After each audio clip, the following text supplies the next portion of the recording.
At the beginning of Fiddler on the Roof, we see a man calmly playing a violin at daybreak. The main character, Tevye, explains that this image is about balance. There is a daily cycle of life that keeps their world grounded, filled with traditions and expectations.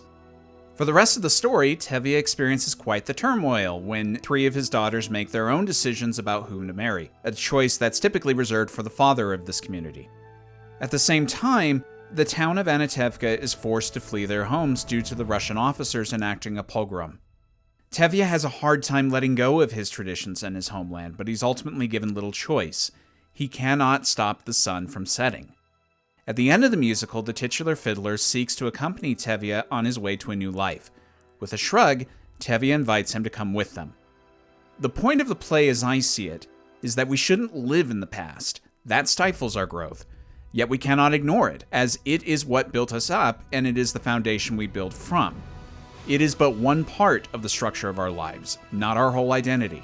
But ignoring the lessons we learn from it would be devastating. Without a proper relationship to the past, our lives would be as shaky as the Fiddler on the Roof. So what does this have to do with Star Wars Episode 8, The Last Jedi? Well, the film is all about cycles and balances, both letting go of the pains of the past and moving forward with its lessons, and it's about making our own future. We'll go through both smooth and rough times, sometimes through no fault of our own, and sometimes it is a hell of our own making. Yet there will be a tomorrow. We cannot always avoid making mistakes.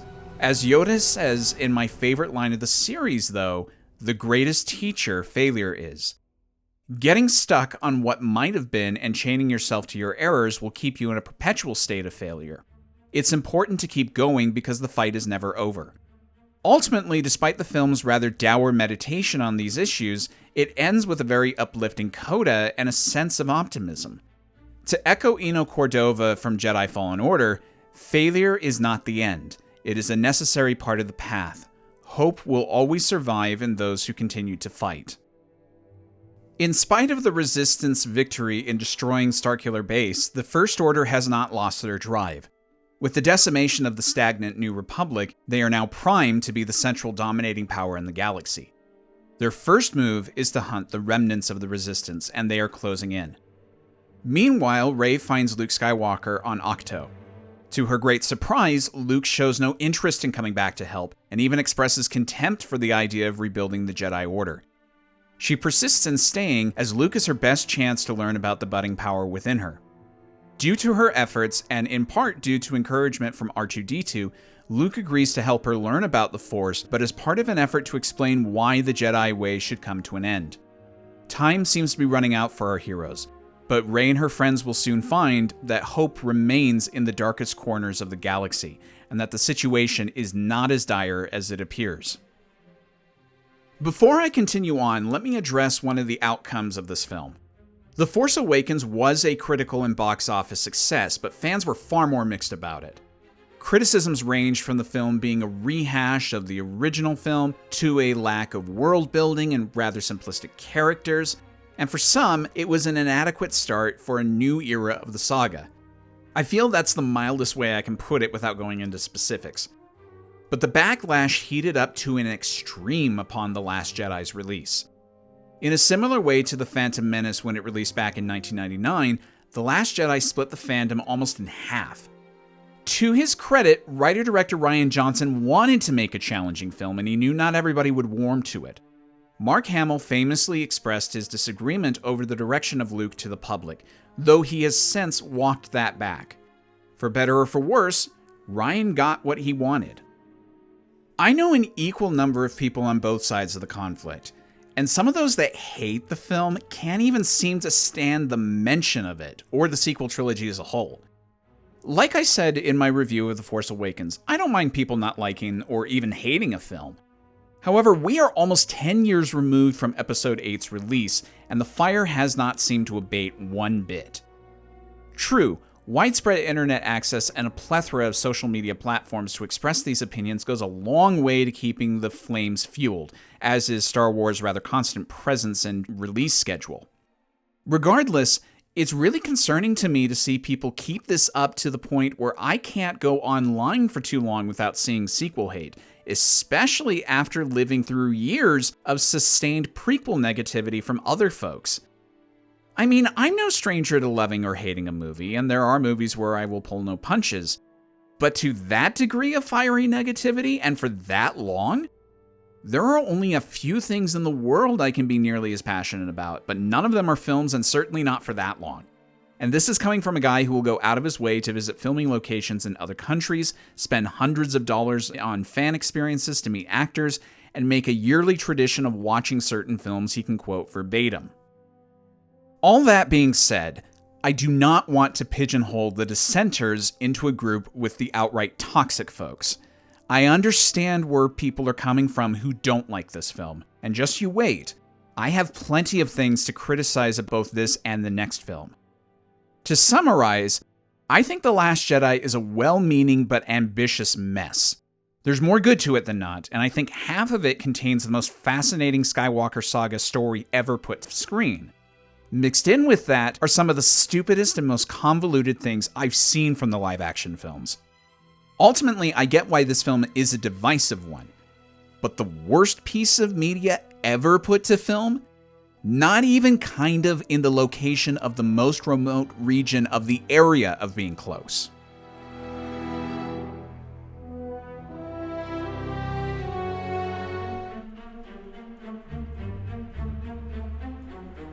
For starters, let's look at The Last Jedi as a direct sequel to The Force Awakens.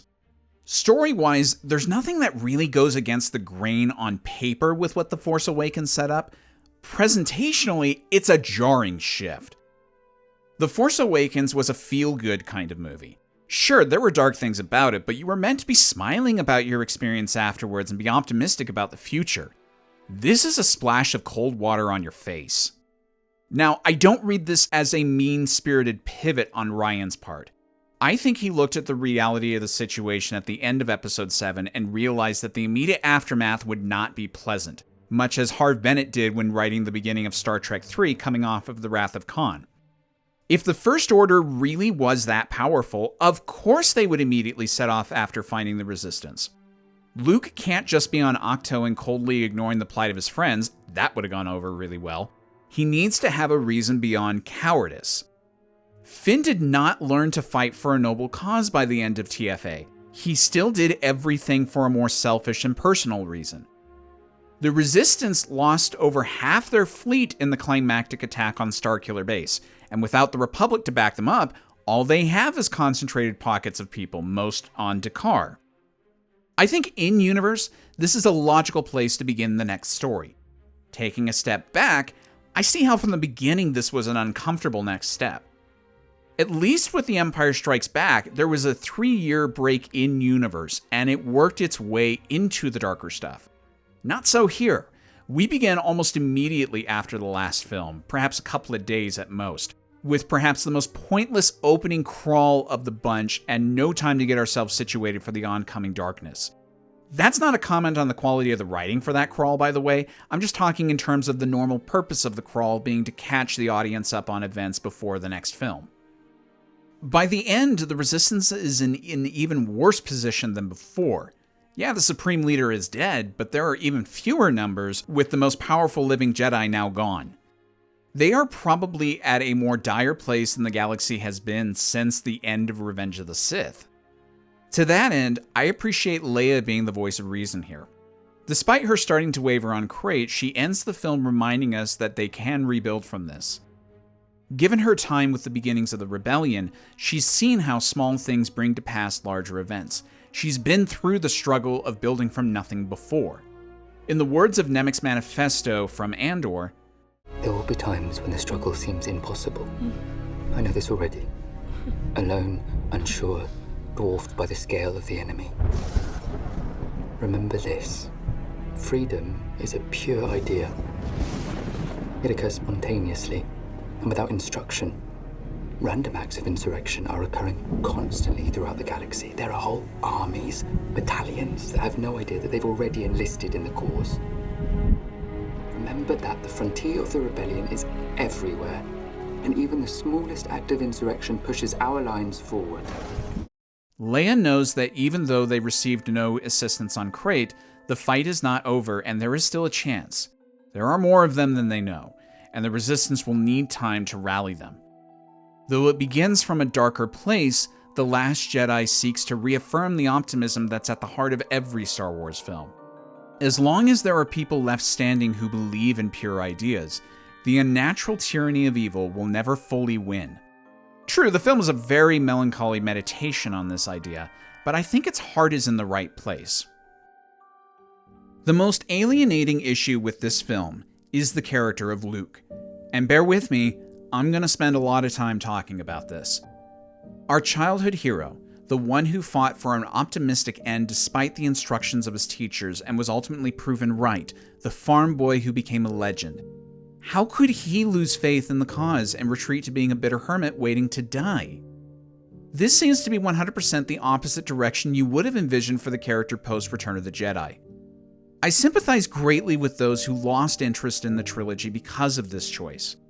From a certain point of view, it almost looks like the series is stamping out everything Luke fought so hard to build and transforming him into something he was not. And as I've been reminded over the years, people do not take kindly to what they perceive to be personal attacks on beloved characters. I saw it with Daniel Craig's reinterpretation of James Bond. I've seen it with the emergence of the Survivor trilogy's incarnation of Lara Croft. I've seen it with the more recent Star Trek media with characters like Kirk and Picard. I've seen it with the DCEU's interpretations of Batman and Superman. And I could cite plenty of other examples not from recent pop culture. It's not that the characters suddenly went in a different direction than you might expect. It's that the creators are actively and unnaturally pushing for the character to be something that they were not, and not doing a great job at giving enough logical reasons for why the change. When I've talked to people who hated Luke's arc, and I've tried to defend the choice, the response usually includes a variation of, "I just want good stories, and this was not one of those." What makes for a good story is an inherently subjective estimation. I believe, generally, just about any story, given the right amount of care, can be made interesting. Thus, Luke going this route isn't objectively good or bad, whatever that means. And naturally, the criticism surrounding Luke is not a universally held position. Personally, this is not the direction I would have taken the character. But then again, if you had asked me in 2014 what I would have done, I would have gone the route of the expanded universe, which is a pretty safe one. Not that that didn't lead to great stories, but it runs the risk of being creatively bland because I wouldn't have taken any risks, and it had all been done before. I probably would have adapted the stories just as you expect and had already read, whether I believed in them or not, because that's the story I grew up with, and I would feel nervous about changing it. Ask yourself, would you have wanted to see the creative equivalent of the live-action Netflix adaptation of Avatar: The Last Airbender for stories like Heir to the Empire or The New Jedi Order? Creators should do things that excite them, not resign themselves to going through the motions for the sake of playing it safe. Ryan and crew decided to take a different approach based on the information we were given in TFA, and for what it's worth, I admire and adore almost everything about this move, and I'd like to make my case for why I feel this way. Number one, since the trilogy is about the cyclical nature of the fight for good and evil, I think it's appropriate that the headstrong Luke come across a case of hubris, just as the Jedi of old. Evil often begins from the humblest of places, and given Ben Solo's heritage of incredible light and darkness, why shouldn't he grapple with the lures of the dark side just as Anakin and Luke did before him? And I think it's ridiculous to expect Luke just instinctively knows better than his masters how to keep someone from falling to the dark side. It's more seductive than we give it credit for. Without knowing the full details of what happened to Anakin and the other Lost Jedi and relying solely on his own devices, why wouldn't Luke start to make some of the same mistakes?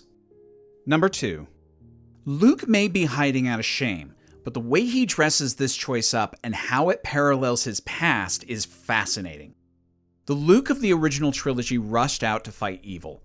Until the end of Return of the Jedi, he was not one to sit on the sidelines and meditate, and he paid the price for those mistakes. Because he didn't understand Obi-Wan and Yoda's warnings about Vader's trap and why sometimes not fighting is the right choice, he lost his hand and had his world shattered with the revelation about his father. With the addition of a new mechanical hand, he unconsciously starts to resemble Anakin. In Return of the Jedi, his rage against Vader was only stopped when he looked at that hand. At that moment, he stops and puts down the saber. He learned and demonstrated that sometimes there are alternatives to fighting. When he comes to the conclusion that without the reemergence of the Jedi there would be no Sith after Kylo's betrayal, he determines that the Jedi must be the problem. The light doesn't need the Jedi to exist, it's a separate entity. Taking the Jedi out of the fight doesn't mean the fight is over necessarily. Luke's making way for something better to come along and take up the defense of the light, hopefully something better. The galaxy doesn't need the Order. What it needs is something without their baggage. So in a mirroring of Episode 6, Luke tosses away the saber and refuses to fight. It kills him not to be there for his friends, but he thinks he would only do more harm than good. Who at some point in their lives can't relate to that mentality? Number 3. The scene with Kylo expertly resembles and echoes the lessons from the original trilogy. Luke is someone with the weight of the world on his shoulders. He's always thinking about the fact that the galaxy is counting on him to be the embodiment of good. He gets caught up in his own legend and expectations. It's not the brash, arrogant blindness his father displayed. It's the short-sightedness of a king who acts in the best interest of his people. Much like Theoden of Rohan in Lord of the Rings leading his people to Helm's Deep or initially refusing to aid Gondor, Luke gets caught up in the moment and goes for a short-term solution. If he kills Ben Solo, he can possibly save his friends and preserve the new republic he fought so hard to build. We've all pondered this kind of question at some point. Is it better for one person to lose their life if we thought the world would be better off without them? If you met Hitler before he became chancellor and you knew everything that would happen later, would you not be tempted to take him out right then and there?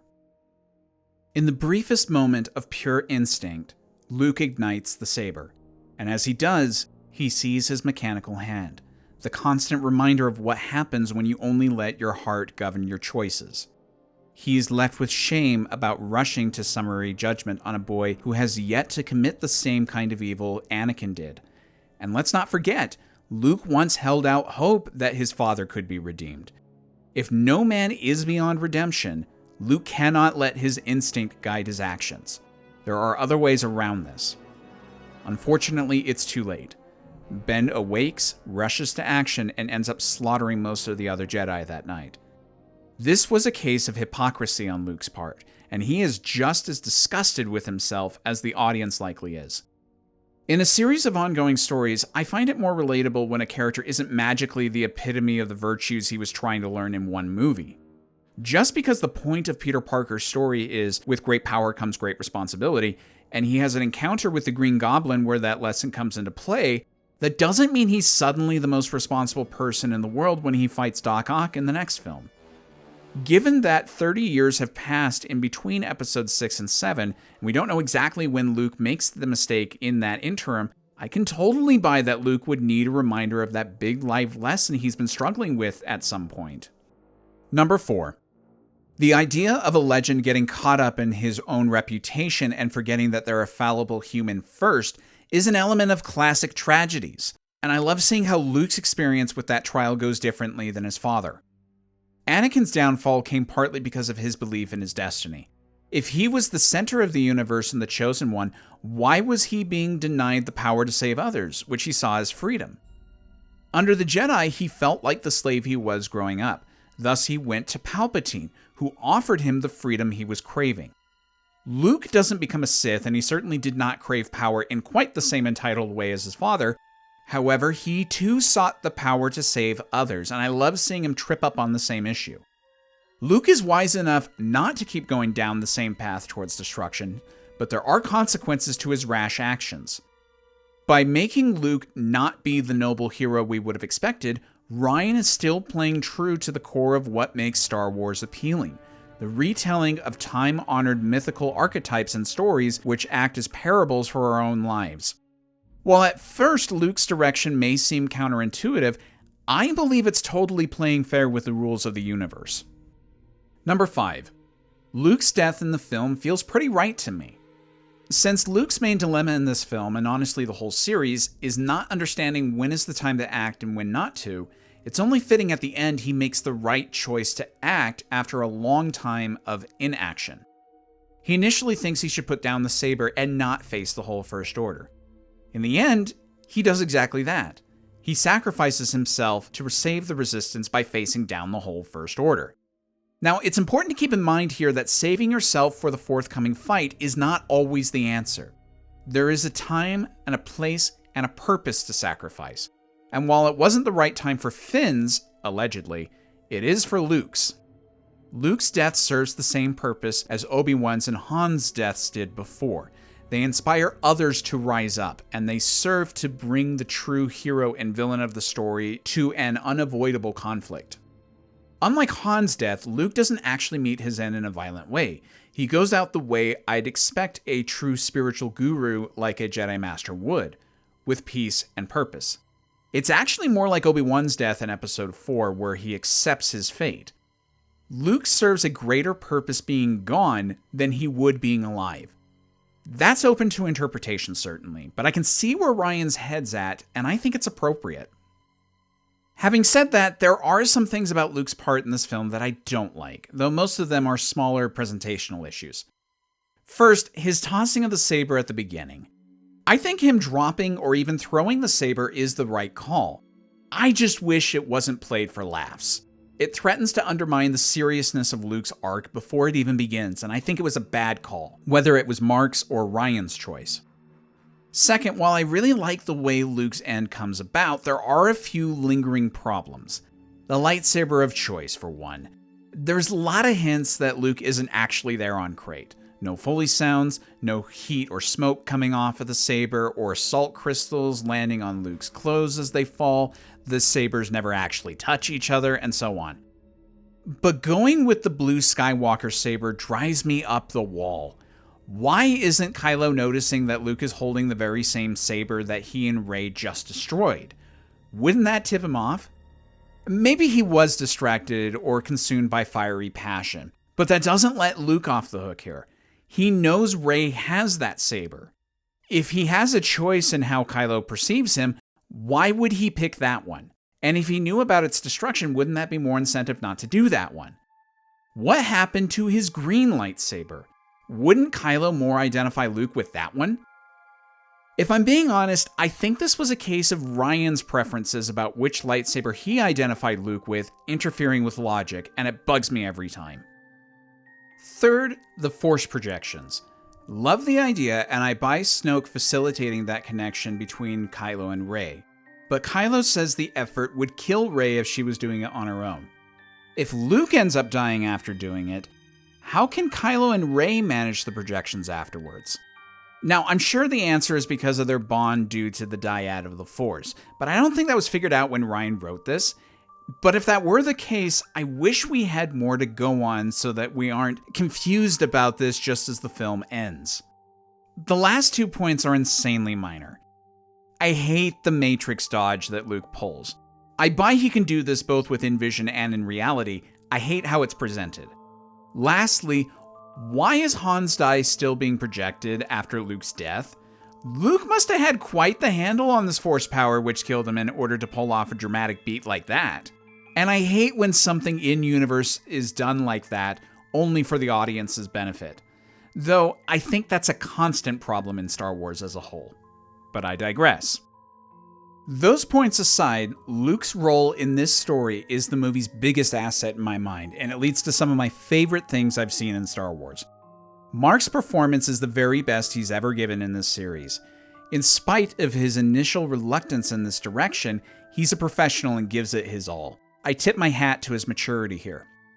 His scene with Yoda is one of my very favorites in any film, let alone Star Wars. And as I stated in the beginning, it contains my favorite line of dialogue in the whole series. I also love his dynamic with Rey. He's one of the few people who doesn't immediately warm up to her, and their combative relationship is a welcome breath of fresh air in the series. It doesn't come off as condescending or unreasonably childish as Anakin and Obi-Wan's does in Episode 2. It's an understandable reluctance. Here's this idealistic, powerful girl seeking to bring Luke back into the fight he refuses to wage, and she stubbornly refuses to go until he either proves his point or pushes her back on the Falcon himself and makes her leave.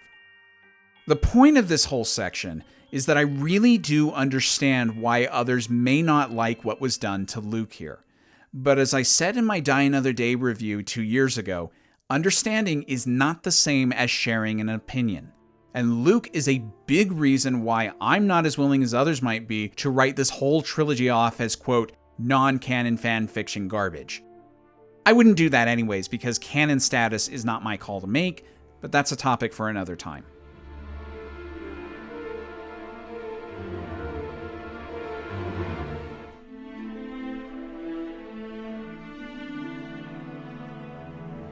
The relationship between Rey and Kylo Ren is my other big story reason for liking the film.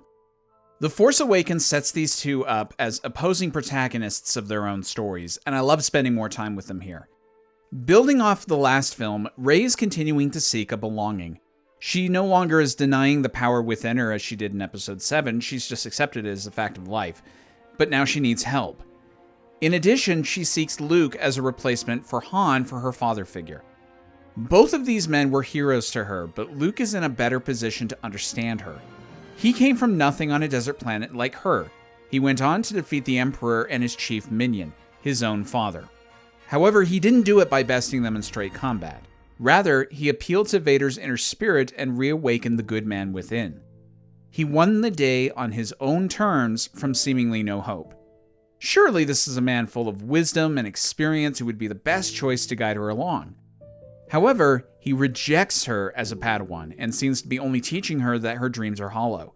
It's a little more complicated than that, but I understand why she might not get that. Luke is trying to teach her that her wanting to be a hero is not the problem. It's thinking the Jedi, and specifically he, is the answer. Frustrated, she starts turning to Kylo Ren.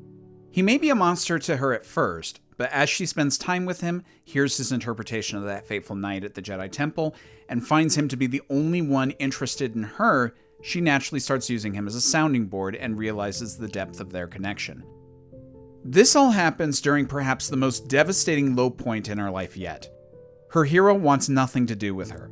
She's left to her own devices to figure out the Force on her own, and the Force seems to be telling her that there are no answers to her lingering questions about the past.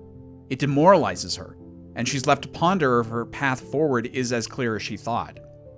In the vision in the cave, she comes away with who they were doesn't matter. She and Kylo interpret these visions to mean that she comes from nothing, and that her parents were useless junk traders. However, we've learned in the past that Force visions are not always clear, and by Episode 9 we realize there's more to the story. Her parents made themselves to be minuscule in order to throw a deranged Palpatine clone off her scent. Regardless, the point is that it is of no consequence where she comes from. What matters is what she does. She should take lessons from the past, but she cannot live there. It does not define her. Sidebar about the parents. Yes, I'm in the camp who thinks they should have remained as nobodies. While I believe there's enough evidence to support Episode 9's reading on Rey's story in the two previous films, it conflicts with something far more interesting that I originally thought was going on. Coming from obscurity is an idea this series has tinkered with before, with Anakin's emergence. But someone truly obscure, making something positive out of nothing, is inspiring. However, The Rise of Skywalker takes this fascinating journey of an entirely self-made hero echoing Luke's and Anakin's original journeys and runs it straight down Luke's road without doing anything interesting with it. As much as I want to defend this trilogy's focus on cyclical history, because I think that's something few stories these days have an opportunity to explore, I can't do that if you're just going to abandon a perfect inversion of the past that was presented to you on a silver platter in favor of just doing the child with a dark heritage thing again. But that's on Episode 9 and not this film specifically, and I'll elaborate more on this when we get to that review. Speaking of other films reviews, I mentioned we'd tackle more of the Rey as a Mary Sue problem as we went along. One of the big traits of a Mary Sue is that she suffers no lasting consequences. Everything just works out for her, her obstacles are super easy, barely an inconvenience, and she doesn't personally lose anything.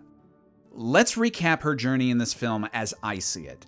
She looks for guidance and acceptance from Luke. She doesn't get it, and Luke is quite harsh with her. The caretakers of the island don't seem to care much for her as well. She's robbed of the hope that her past will have reassuring answers for her and make everything clear, which has been her guiding light. She goes to Kylo Ren to defeat Snoke and turn him to the light side, bolstered by what she thinks is a true vision of the future. That doesn't happen. Yeah, Snoke is killed, but Kylo doesn't come with her. He doesn't stop the attack on the Resistance, which decimates the remaining forces, and he goes on to conquer the galaxy for a bit. And because she failed to listen to Luke and stay on Ahch-To and continue her training, he was forced to sacrifice himself, which takes an important player away from the galaxy, which she would see as her fault. Add to that a cut on the arm that she suffers during the duel, which is a physical wound, and does it sound like Rey is the victor in this story and comes out unscathed? Not to me, it doesn't. In fact, by not staying put on Ahch-To, she makes the same mistake Luke did in Empire. She puts too much stock in a vision and doesn't realize the future is always in motion. We're not done with this topic, though. We still have one more movie to cover. But as the story is holding now across these two films, I'm really still not buying the Rey is a Mary Sue argument. As for Kylo, I knew this movie was going to work for me when Snoke told him, "Take that ridiculous thing off." During The Force Awakens, the mask represented Kylo himself. He looked up to his grandfather and saw him as his guide. He manufactured an image of the truth to fit his idea of what Anakin really was. He's copying the mask that Anakin wore, not the man himself. In essence, he's living a lie. But Snoke expressing contempt for the way Kylo expresses his heritage is fantastically ironic. Snoke says he actually wants him to live up to the memory of Vader, not externally seek validation. In essence, Snoke is preaching, quit playing pretend. You killed your father, but you're not committed to this path. You still have demons to face and you need to quell the dragon. Sever all ties to your parents and become your own man. Embrace the darkness. Coming from a creature who uses the specter of Vader, a fallen Sith, as an inspiration and who seeks to restore the Empire, that's rich. Not to mention we find out in the next film that he was created by and takes directions from a ghost from the past. But that's a feature of the dark side, isn't it? Whatever it takes to serve your own ends, including hypocrisy and lies. In Snoke's mind, Kylo was unbalanced by the girl who never held a lightsaber. She's part of the reason he failed. In response, Snoke bridges the minds of Rey and Kylo. Not only is it a way for him to find Skywalker, but perhaps he and Kylo might be able to seduce her down the dark path or kill her. Either way, she would no longer pose a threat. Snoke believes that without any ties, Kylo could succeed at becoming who he was meant to be. What comes is poetic justice. Kylo turned on Luke when he felt there was a better way to explore his powers. When Snoke turns out to be the same thing he thought Luke was, Kylo kills him. Both saw in him a way to continue the Skywalker heritage for their own purposes.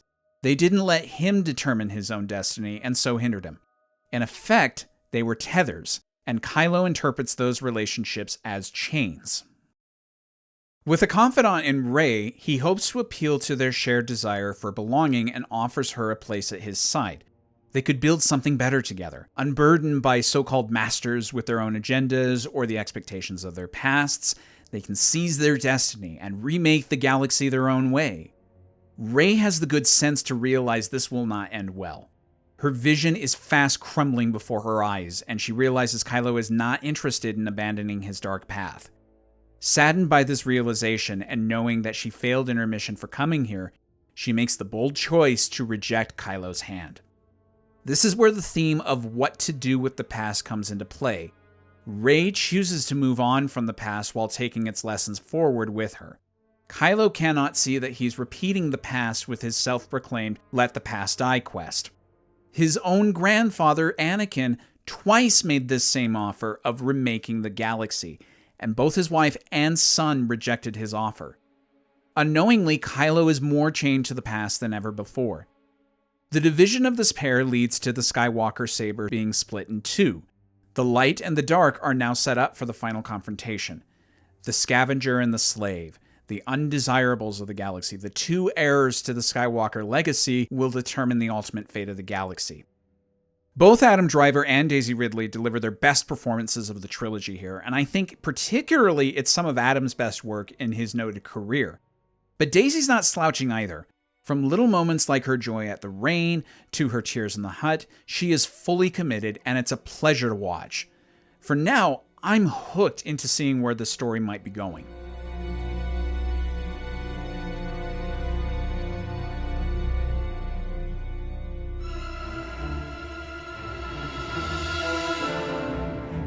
At this point, let's take a step back. I said at the beginning I was split on this movie. Since I presented some of the major reasons why this is one of my favorite Star Wars films, we should explore the areas where I think the movie falls apart. I want to make it clear before getting into this that I think Rian Johnson is an incredibly talented writer and director. Whenever he has a new project out, I make it a priority to see it, and I've not been disappointed yet. However, I think the other two big storylines in this film are emblematic of too much crap going on. You've likely seen this before. A creator finally gets a chance to do a particular film, and he throws everything in the kitchen sink into it in case he never gets a chance to do it again. And the movie suffers for it. Poe Dameron was severely underused in the last film due to his not having survived the opening act originally and the script not being revised to make better use of him. Now the creators are having to make up follow-up stuff for him as they go along, and it shows. Conceptually, Poe's arc in the film is supposed to mirror Luke and Rey's. When is the time to act, and when is the time to retreat? Poe learns that retreating is not intrinsically an act of cowardice. Sometimes it is better to live and fight another day. The act of destroying the dreadnought at the beginning should have been worthy of praise, but the cost was too high. An already strapped resistance loses even more of their crew and their entire bombing squad. With so few people left, Leia needs Poe to become a leader, and a leader thinks about more than the act in the moment.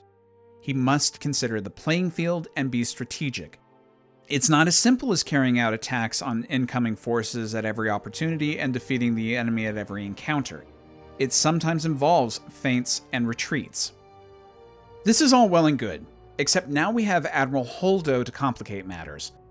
I like Laura Dern as an actress a lot, but her part is the source of one of my biggest frustrations with the film.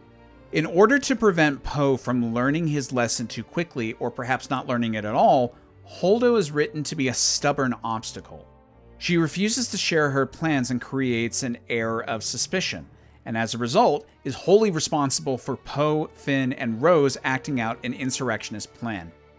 I'm left baffled as to why she feels the need to be so quiet. Some viewers have posited that perhaps she thought that the First Order had a mole in the Resistance, and that's how they were able to track them through lightspeed. Okay, but the film never speaks to this, and the method for lightspeed tracking has nothing to do with a mole. It's a somewhat plausible conjecture, yet I'm not seeing hard evidence within the film to support this, and I have a hard time buying any of the Resistance leaders not putting together the same conjecture as Finn and Rose. So this might as well be a revisionist fan theory to me. I'm fine with using outside sources and theories to inform a reading on a film, but it has to be based on information within the film or its accompanying series. If the film or series cannot tell its basic story on screen without additional outside knowledge or information, how is that fair to an uninformed audience that might not have resources to figure that out? You don't have to spell everything out to the last detail for audiences, but you do need to give us enough to understand what's happening and why. Most of the good Poe's plot does to serve the themes of the film is undone by contrivance and not enough information, and I'm cringing through most of it. And given that it's centered on one of the main trio and heavily involves an iconic legacy character like Leia, I think that's a big black mark.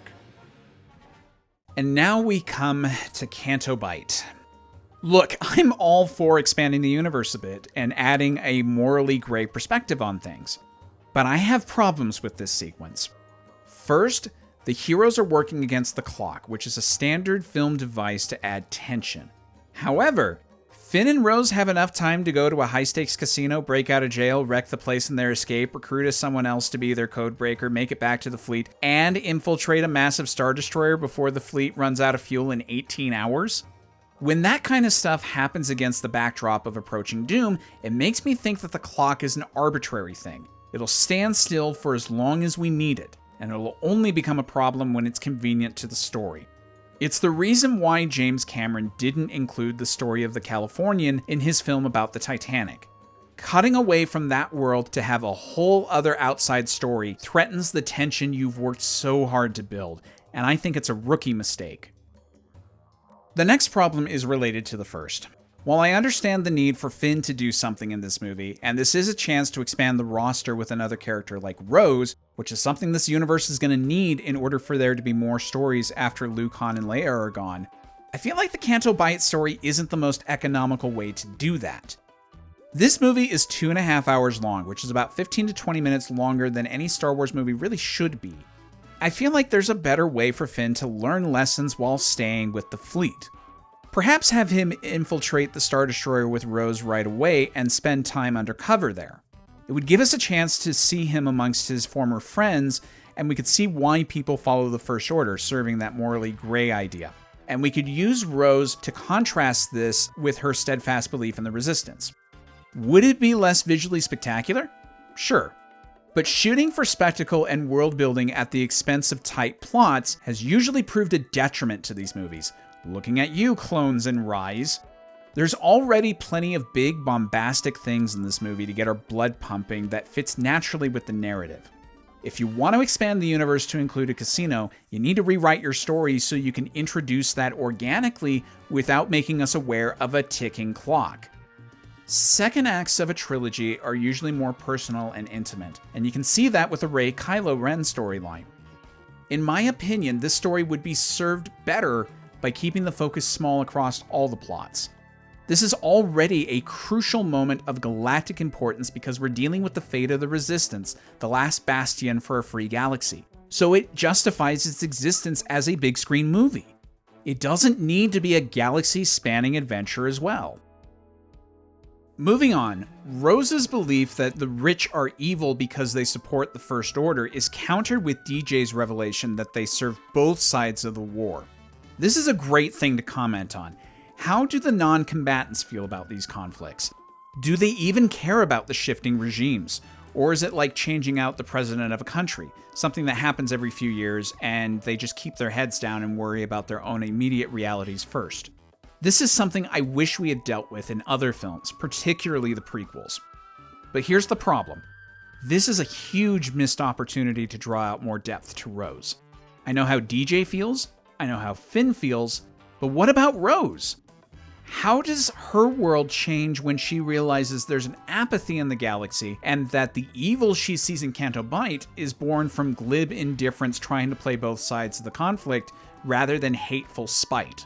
If she's the biggest new character in the film, give her an arc. Let her develop. If she has one, I must have missed it. Character arcs traditionally include 3 things.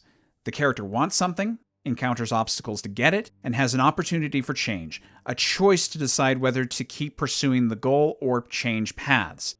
I don't care if Rose remains the same by the end, I care that she's not challenged or confronted. Speaking of Rose, her end is also confusing to me. I think Finn's arc is actually fine. He goes from not caring about the Resistance to being a committed fighter. I understand why Rose didn't let him sacrifice himself at the end, even if the way she stopped them was more likely to kill both of them. Finn's sacrifice was going to be a needless one born from spite. His crashing the ship down the barrel of the cannon would have likely accomplished nothing. Finn would better serve this Resistance by living, in contrast to Luke's sacrifice moments later. His example of turning his back on the First Order to fight them is an inspiring one for everyone. But her line of, not fighting what we hate, saving what we love, comes out of nowhere to me, as does that kiss, by the way. When did Rose learn not to fight out of hate? She certainly seemed ready to mow down everyone in Canto Bight out of something that looked a lot like hate to me. My problem is that Rose is a mouthpiece before she's a character. I'd be okay with that if she wasn't in the film as much, or wasn't presented as a new main character. But she has about the same amount of screen time as Lando did in Empire, and he felt far more three-dimensional and interesting. That's because we understood his transformation from an opportunistic city administrator to a rebel freedom fighter. I do not understand how Rose goes from wanting to put her fist through a lousy, beautiful town to derailing Finn's sacrifice. This is not Kelly Marie Tran's fault. I think she's given it her all. This is a writing problem before it's a performance issue. To sum up, My biggest praises and problems with this movie begin and end with its writer-director. It's clear to me that Rian's instincts are to serve his interests first and the story second. Sometimes those two align, and sometimes they do not. I don't think this means Rian was the wrong choice for this film, but this is one case where I think a second writer would have gone a long way. Much as I wish George Lucas would have brought someone else into the writing room earlier to challenge him during the creation of the prequels, I wish someone would have been there to challenge Rian to help him make his story better. I'm fine with a single writer-director if they have a clear, concise vision for the project and years to develop it, like Rian did with Knives Out. But Rian didn't have 5 or more years to work this out, he had 3, with 2/3 of that time being in heavy production. I believe with more time, Rian could have smoothed out these problems, but deadlines were pressing and those kept Rian from making this the best that it could be. At the risk of spoiling my overarching viewpoint on what went wrong with this sequel trilogy, I believe it was corporate demands more than anything, and their mandated deadlines did not give people enough time to bake their pies. However, there are other things in this movie that have nothing to do with deadlines that I don't like. I go back and forth on the humor. Most of it is very consistent with these characters as they were previously established, and I think you need humor in a dark piece like this. I laugh a lot, and usually for the right reasons, but for some moments I wish they were less over the top and more subtle. Poe's "Your Mama" bit at the beginning, Luke tossing the saber over his shoulder, and the Canto Bight alien singer come to mind.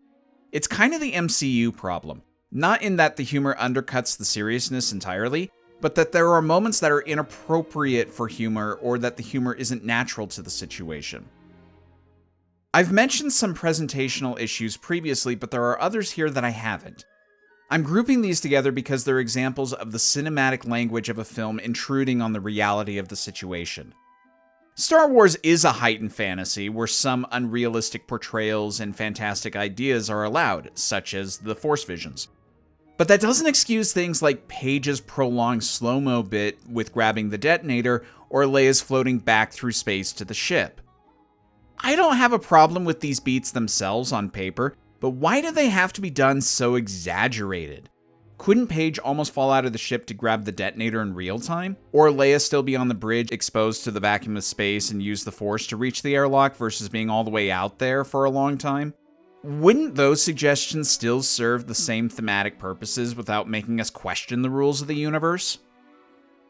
But the real money shot is the Holdo maneuver. Put me squarely in the "this makes no sense" column. I get that ramming a ship with another going into lightspeed would do a lot of damage and be visually spectacular. And since one of Rian's goals is to treat space battles like World War II engagements, I'm fine with a kamikaze act. But to the point of completely slicing through 7 destroyers and splitting off an entire wing of the Mega Star Destroyer? I don't buy it, no matter how lucky it's supposed to be.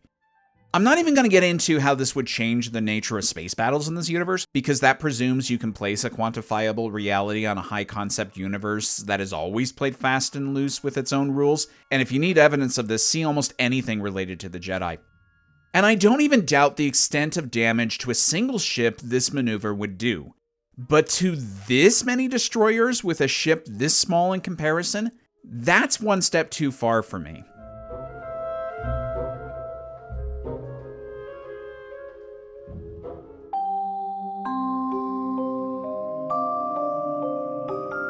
This is already getting to be a pretty long review, especially when you add the supplemental video I did about canon. And I imagine a lot of folks may have lost interest by this point, so we should start to wrap this up. But given how this film has had a constant presence in my mind and pop culture for the last 9 years, and how many people I've seen that either claim there's nothing redeeming about it, or that it's a bona fide masterpiece with no flaws, I felt the long-form review format was necessary. This film is neither the devil or a saint. It's simply an overly ambitious but sincere film that stumbles along its way. Production-wise, this is one of the best of the series. Steve Yedlin's photography of this film is gobsmackingly beautiful. I just enjoy staring at this movie like a moving art piece. The saturation in colors, particularly in Snoke's Red Room and everything on Crate, leaves me breathless. It's not too realistic, but it never gets out of hand either. There are so many shots in this film I just want to frame and put up in a gallery. This also takes the top-notch production design of The Force Awakens and expands upon it. Though there's probably more CGI put in here than all of Episode 1, everything feels unified. It looks like I can reach out and touch it, and I just want to live in these spaces. I love the costume choices in the film as well. Rey's new look during the back half of this film is one of my favorites. I love Leia's more regal-looking outfits. Luke's wardrobe feels instantly iconic to me, all three of the looks. I would give top marks to the makeup here as well, except it'll always bug me that Kylo's scar is different than in the previous film, but that's neither here nor there. I stand by my statement that the sequel trilogy is overall John Williams' least impressive output, but each installment still has its moments of pure orchestral power and emotional technique. He may go a little overboard on using the Force theme here after being so conservative the last time, but my very favorite version of the series is in this film, and all of the others work wonderfully within their individual scenes. Hobbled together, it's a bit much. Separated, they are excellent. I also adore his use of Rey's theme, the Resistance March, and Kylo's theme. His new offerings are on the sparse side this time out, but they're quite nice. Rose's theme is very pleasant and sincere. Luke's hermit music perfectly marries the fallen and tragic with the nobility of the great hero. Perhaps my favorite bit of new music is The Spark, the piece that plays as Luke walks out on Crate. It gives me goosebumps every time, partly because it's using the same notes as the Imperial March. Williams may be struggling to introduce new pieces at this point, but age has not dulled his power. The cast is all performing this material to the best of their ability. One of Rian's best qualities is working with actors to get the most out of them, and it shines here. I don't think there's a dud amongst the roster. If I don't like a character or a moment, it's usually because of the context of the scene and not the actor. Well done. This is a very personal and subjective statement, but alongside The Force Awakens, this was my favorite theater-going experience I've yet had, and I've been to the theaters for every film in this series except A New Hope so far. Almost all of the crowd-pleasing moments landed with me. Poe's quick turn to destroy the TIE fighters in the opening, the reveal of Yoda, the arrival of the Falcon on Crate, Luke appearing on Crate, the twin suns at the end, etc. By far my favorite was the throne room duel. Snoke being sliced in half, Rey reaching up and grabbing the saber, seeing her and Kylo fight together, I get giddy every time. You can nitpick the choreography of this fight to death all you want. Heck, I could do that with most of the fights in the other films. But if I start acting like I know what proper sword fighting techniques are or how to choreograph stage fights, I feel like I'm being pompous and presumptuous. What matters is that it works for me as an audience member, not that it stands up to technical scrutiny. Stage fighting is not about reality. Stage fighting is like dancing. What matters is the emotion behind it. As one Redditor aptly put it, lightsaber forms are just astrology for my imaginary space wizards. The final thing I want to talk about is the epilogue. All three sequel trilogy films end with a sequence that's not really necessary to tell the narrative of the film, but rather serves an emotional desire. Here the kids playing with the makeshift toys with a beautifully playful Williams piece feels like a tonal poem. It shows that Luke's death serves to inspire others around the galaxy. In a meta way, this represents all of us playing with our Star Wars action figures growing up. These stories mean something to us. They're not just diversions for our downtime, we take something from them and the lessons we learn stay with us. On its own, this is a charming scene that ties into the themes of the film. Coupled with the rest, I don't think it works for a Skywalker Saga episode. It's a little pretentious and breaks up the flow. If I had my way, I'd release this as a bonus feature for the home media, or as a promotional short in the lead up to this film's release, or at best, a post-credit scene. The Last Jedi is a bold film. It wants to do so much, and it struggles to hold up under the weight. It was made by a well-meaning and talented creator who I think should absolutely have had the chance to make something in this universe. It's one of the most interesting films in the saga because it feels like a unique creative work that can be viewed apart from the rest, while still playing true to the major concepts of the series. However, the desire to include everything Rian wanted to do with the saga threatens to derail the whole thing. For every great and wonderful thing I think this film does, there's something of almost equal weight pulling in the opposite direction. It's no surprise this is a polarizing film with audiences. You can practically feel the conflict within itself. Episode 8 is both the shot in the arm the series needs to survive creatively and a good example of what not to do with the series. Given more time and some creative pushback, I think Rian could have delivered a more cohesive piece that even if people didn't like it, they could admire and appreciate it. Alas, it is what it is. I still believe the film does more good than harm. I just wish it better learned its own lessons of balance and knew when to put down the sword. Regardless of the immense backlash this film saw, I was still on board for this trilogy. Yeah, it was clear the creators were making this up as they went along, but if you have a good enough improv team, you can construct an ending that ties the whole thing together. Honestly, most movie series not taken from prior source material are done that way, without a real plan in place for the subsequent chapters of the story. Even Lucas didn't have things as planned out as he claimed for either trilogy, yet he found a way to tie all 6 of his films together in a solid enough way.